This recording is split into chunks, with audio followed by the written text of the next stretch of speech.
ওয়ালাইকুম ওরহমতুল্লাহি ওয়া বারাকাতুহু। প্রিয় কথার আজকের পর্বে আপনাদের সবাইকে স্বাগতম। আপনাদের সাথে আছি আমি রাশেদ রেজা।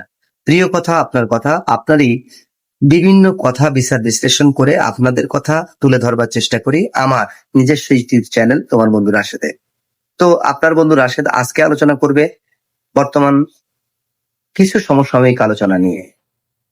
এক নাম্বার হচ্ছে আজকের সরকারের একটি বৈঠক। প্রথম আলোচনাটি করবার জন্য আমি উদ্ধৃতি দিব। আজকে সরকার একটি বৈঠকের মধ্য দিয়ে বিভিন্ন গণমাধ্যমে উঠে এসছে সরকারের স্বরাষ্ট্র মন্ত্রণালয় সহ বিভিন্ন মন্ত্রণালয় 6 মাসের যে বিরাট কর্মযোগ্য আলোচনা সরকার করেছিলেন তার একটা বিশাল বিশ্লেষণ সরকার আজকে করেছেন। এবং এত বড় একটি মন্ত্রী পরিষদে এখন দায়িত্বভার বৃদ্ধি করার জন্য দায়িত্বটা সরাসরি সরকার সাধারণ মানুষের কাছে পল্লী উন্নয়ন ও সমবায় মন্ত্রণালয় সহ স্বরাষ্ট্র মন্ত্রণালয় এবং রাষ্ট্রের যে গুরুত্বপূর্ণ যতগুলো মন্ত্রণালয় আছে আর কি সবগুলো মন্ত্রণালয়ের প্রতিমন্ত্রী নিয়োগ নিয়ে একটা বিশাল বিস্তর আলোচনা কিন্তু আজকে সরকারি এই সমাবেশে বা এই আলোচনাতে উঠে আসছে। 6 মাসের মধ্যে প্রত্যেকটি মন্ত্রণালয়ের কর্মযোগ্য যে কাজগুলা অনেক সময় সরকারের বিচার বিশ্লেষণে যেটা দেখলাম এটা সঠিকভাবে যেটা যে মানে সেবাটা পাওয়ার কথা আর কি সেভাবে কিন্তু পাচ্ছে না। এক, দ্বিতীয়ত 5 আগস্ট এবং আগস্ট মাস যে বিষয় নিয়ে আপনাদের সামনে আলোচনা করব। 5 আগস্টের কেন্দ্রবিত অর্থাৎ 36 জুলাই অর্থাৎ আমাদের যে জুলাই স্বাধীনতার কথা আমরা জানি এটা নিয়ে একটা বিশেষ আয়োজন চলতেছে সমস্ত বাংলাদেশে। পক্ষান্তরে জুলাইয়ের এই আন্দোলন দোরগোড়ায় পৌঁছে দেওয়ার জন্য সাধারণ মানুষের দোরগোড়ায় পৌঁছে দেওয়ার জন্য বা এর বিচার বিশ্লেষণ সাধারণ মানুষের ন্যায় জুলাই যোদ্ধারা আপনারা দেখতে পাচ্ছেন সমস্ত বাংলাদেশে একটা বিশাল আয়োজনের মধ্য দিয়ে র্যালি, আলোচনা সভা, বক্তৃতা, পদযাত্রা এই ধরনের অনুষ্ঠান করে চলেছে।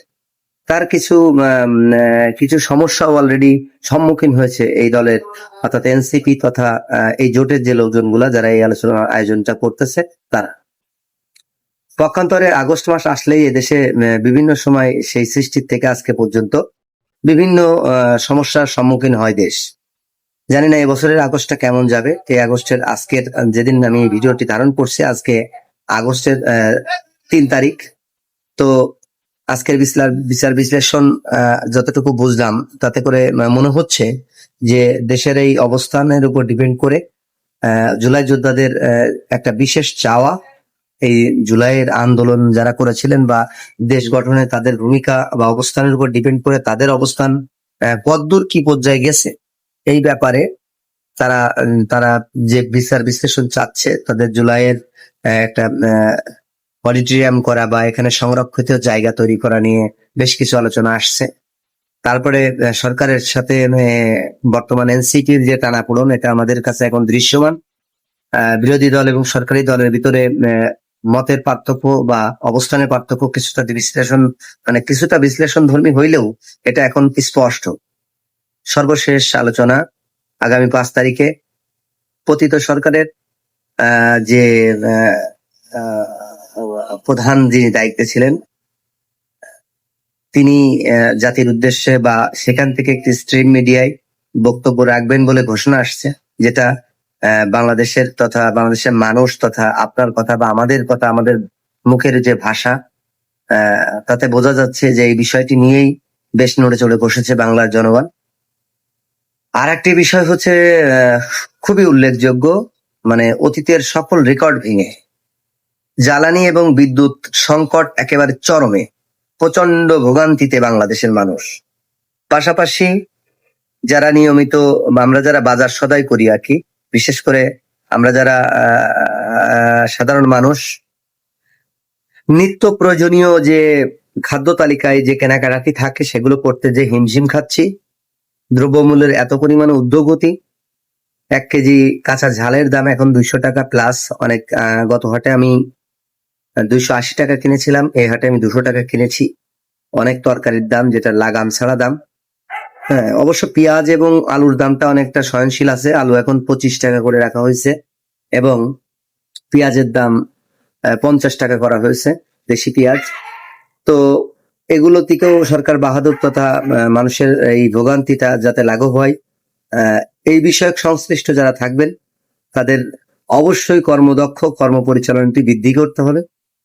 আর একটি ব্যাপার মাথায় রাখতে, মানে আমরা যেটা জানতে চাই বা জানাতে চাওয়া সাধারণ মানুষের বর্তমান বক্তব্য একটাই, আইন শৃঙ্খলার যে পরিস্থিতি এটা একেবারে দৃশ্যমান। এটা নিয়ে মানুষের ভেতরে অত্যন্ত আতঙ্ক বিরাজ করছে। এই বিরাজমান আতঙ্কগুলো ফলপ্রসূ করতে, অর্থাৎ বিরাজমান আতঙ্কগুলোকে সুন্দরভাবে টেকনিক্যালি এবং দায়িত্বশীল আইন ভিত্তিক এগিয়ে চলাটা এখন আইন শৃঙ্খলা বাহিনী তথা এই বিষয়ক কেন্দ্রিক যারা আছেন, এই বিষয়ক কেন্দ্রিক যারা দায়িত্বশীল তাদেরকে যোগ্য ভূমিকা রাখতে হবে এবং যোগ্য ভূমিকা রাখাটা খুব জরুরি হয়ে পড়েছে। আজকে আর কোনো কথা নয়, সমসাময়িক আড্ডার আজকের প্রিয় কথা এই পর্বটি সাজিয়েছিলাম। সবাই ভালো থাকবেন, সুস্থ থাকবেন, নতুন ভিডিওর জন্য অপেক্ষা করবেন।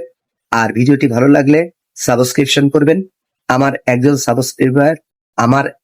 সাবস্ক্রাইবার আমার আগামী দিনের পথ চলার পথেও প্রত্যেকের প্রতি অনুরোধ থাকবে শেয়ার করে এবং ভিডিওটি সাবস্ক্রিপশন করে বেল বাটনে অল প্রোগ্রামটি সেট করে দিবেন, যাতে করে এই লাইভ পরবর্তী প্রোগ্রাম বা আমার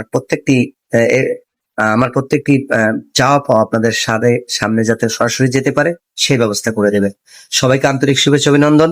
আসসালামু আলাইকুম ওয়া রাহমাতুল্লাহি ওয়া বারাকাতুহু।